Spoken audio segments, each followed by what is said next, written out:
Salam, hər vaxtınız xeyir olsun dəyərli izləyicilərim. Bugün də sizlərə çox ləzzətli, dadlı bir təam hazırlayacağam. Əgər evinizdə 250 qram ətiniz varsa, durun elə indicə hazırlayın. Çünki qalan ərzaqlar hamının evində olan ərzaqlardır. Əvvəlcə xəmir hazırlayırıq. Xəmir üçün bizə lazımdır 300 ml su. Bu da stəkan yarım su eləyir. Su ilıq halda olmalıdır. Üzərinə 1 çay qaşığı duz əlavə edirik və bunu qarışdırırıq. Daha sonra isə unumuzu hissə-hissə əlavə edərək yumşaq bir xəmir yoğururuq. Unu da bir dəfəlik əlavə etməyin. Hər zaman çalışın hissə-hissə əlavə edərək xəmiri yoğurun. Çünki unların növlərindən asılı olaraq artıq və ya əski istifadə oluna bilər. Ümumilikdə mən 520 qram un istifadə etdim. 520 qram unda hər zaman reseptlərimdə istifadə etdiyim 200 ml stəkan ölçüsü ilə 4 stəkan un eləyir. Unumuzu hissə-hissə əlavə edərək yumşaq, ələ yapışmayan bir xəmir yoğururuq. Xəmiri bir qədər yoğurduqdan sonra masanın da üzərinə biraz un səpdim və xəmirimi bir qədər də masanın üzərində yaxşı-yaxşı yoğurduqdan sonra eyni bərabərdə olmaqla xəmirimi 4 hissəyə böldüm və kündələdim.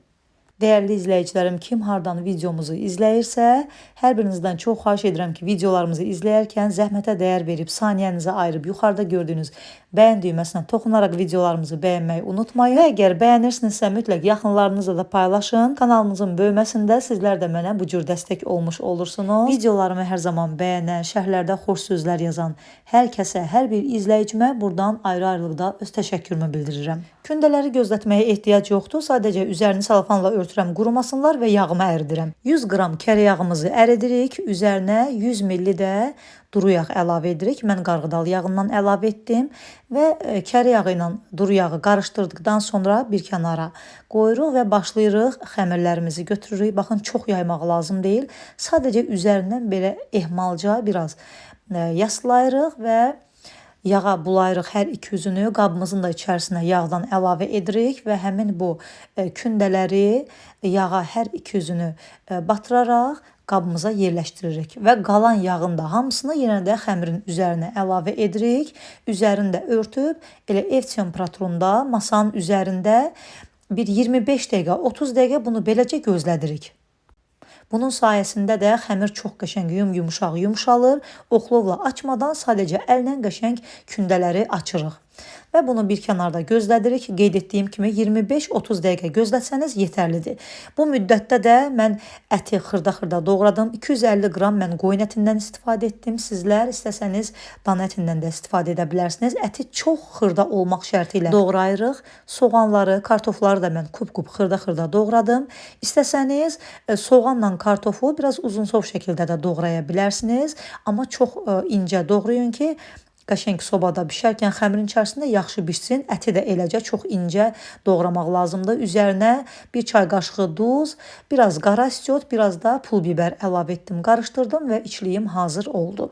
25-30 dəqiqə keçdikdən sonra, yəni bu müddətdə elə biz əti, soğanı, kartofu doğrayıb hazır edirik. 25-30 dəqiqədən sonra xəmirləri bir-bir götürürük yağın içərisindən. Görürsüz, deməli, nə undan istifadə etmirik, nə aşırı yağdan istifadə etmədən, oxlovdan istifadə etmədən sadəcə kündənin özünü belə ehmalca biraz əlimizlə açdıqdan sonra yavaş-yavaş dartaraq xəmirimizi böyüdürük. Xəmir yağın içərisində qaldığı üçün ona görə çox gözəl yumşalır və nəticədə də oxlovsuz şəkildə sadəcə əllə dartaraq xəmiri bu cür qəşəng böyüdə bilərsiniz. Kənarlar biraz qalın qalır. Çalışın kənar hissələrdə biraz incəldin. Mütləq bunu bu cür belə incəltmək lazımdır. Dartıb belə incə şəkildə açmaq lazımdır ki, bişərkən içərisi xəmir biraz qalın qalmasın. Və uc hissədən biraz belə qatladım. İçlikdən də gördüyünüz kimi bir tərəf istiqamətində əlavə edirik və rulon formasında xəmirimizi bükürük. Xəmirlərin, yəni 4 kündədir. Hər birini ayrı-ayrılıqda eynən bu üsulla hazırlayırıq. Xəmir gördüyünüz kimi adi bir xəmirdir. Tərkibində nə soda var, nə qabartma var. Sadəcə un, su və duzdan ibarət olan bir xəmirdir. Yağın hesabına xəmir yumşalır və bu cür xəmiri rahatlıqla açmaq olur. Baxın, kənarlarını da mən burada qatlayıram. İstəsəniz qatlamaya da bilərsiniz, problem deyil. Mənim istifadə etdiyim taxta dairəvi olduğu üçün ona görə kənarlarını biraz qatlayıram ki, düz olsun. Sizlər adi bir masanın üzərində bunu hazırlasanız, taxta üzərində hazırlamasanız, onda çalışın ki, biraz kvadrat formada dartını açın ki, xəmiri bükərkən də kənarları qatlamayasınız, yəni rahat olsun. Və beləcə bu hissəni də gətirirəm alt hissəyə və bükdüyüm bu hissədə alt hissədə qalır və bıçaqla 4 barmaq enində bunları kəsirəm. Ümumilikdə bizdə burada 4 ədəd kündədir. 4 kündənin 4-ünü də eynən bu üsulla qəşəng yayırıq. İçlik əlavə edirik, bükürük və 4 barmaq enində kəsirik. Hər kündəni də 8 hissəyə bölürük. Ümumilikdə bizdə 32 ədəd alınır bu reseptlə. Və baxın, bu kənarlarını deməli gətiririk alt hissəyə, belə dairəvi şəkildə düzəldib yığırıq.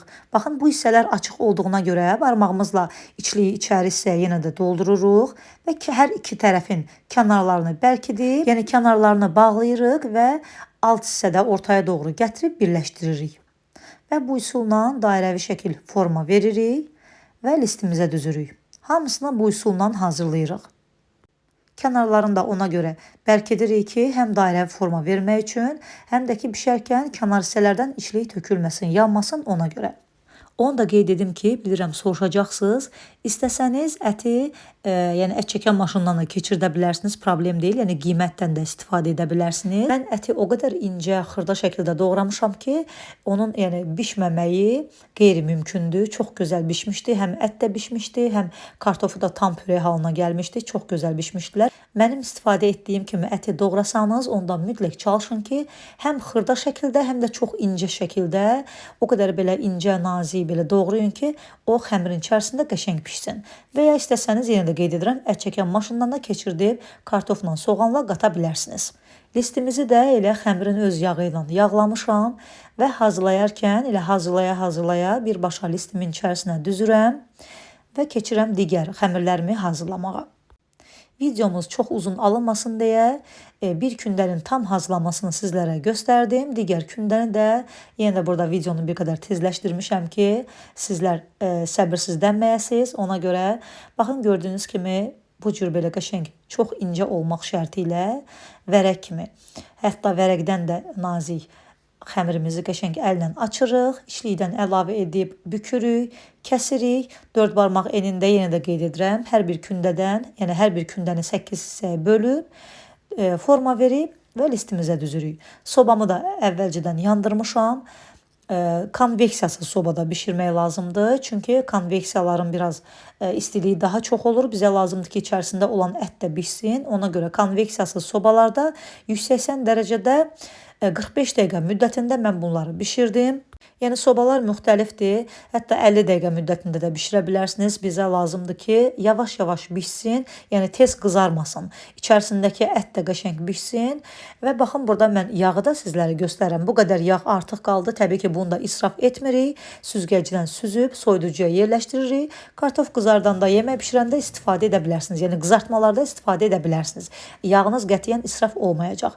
Baxın, gördüyünüz kimi ehmalca yavaş-yavaş qəşəng qızarır. Və xına kimi qıpqırmızı qızardıqda sobadan götürürük. Yenə də qeyd edirəm, 45-50 dəqiqə müddətində sobada bişiririk. Sobanın ən alt gözündə bişirdim və çox gözəl bişiblər. İçərisində kartof belə püre halına gəlib. Əti də çox gözəl bişib. Çiğlik qətiyyən yoxdur içərisində. İçərisi də biraz belə qəşəng sulu kimi, soçnudur. Yəni çünki ət burada çiğ halda içərisinə qoyulub. Samsam dadım verir bir növ. Çox ləzzətlidir, çox dadlıdır. Bişməyi ilə bitməyi də bir oldu. Yəni bizdə səhərə qalmadı. Yedik, nuş etdik. Çox dadlı, ləzzətlidir. Hazırlaması da məncə çətin deyil. Hazırlayın, nuş edin sizlər də. Göz haqqınızı halal edin.